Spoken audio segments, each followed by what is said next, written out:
بسم الله الرحمن الرحيم سبح اسم ربك الأعلى الذي خلق فسوى والذي قدر فهدى والذي أخرج المرعى فجعله غثاء نحوا سنقرئك فلا تنسى إلا ما شاء الله إنه يعلم الجهر وما يخفى ونيسرك لليسرى فذكر إن نفعت الذكرى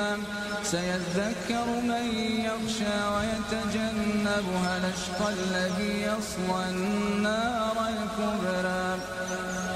ثم لا يموت فيها ولا يحيا قد أفلح من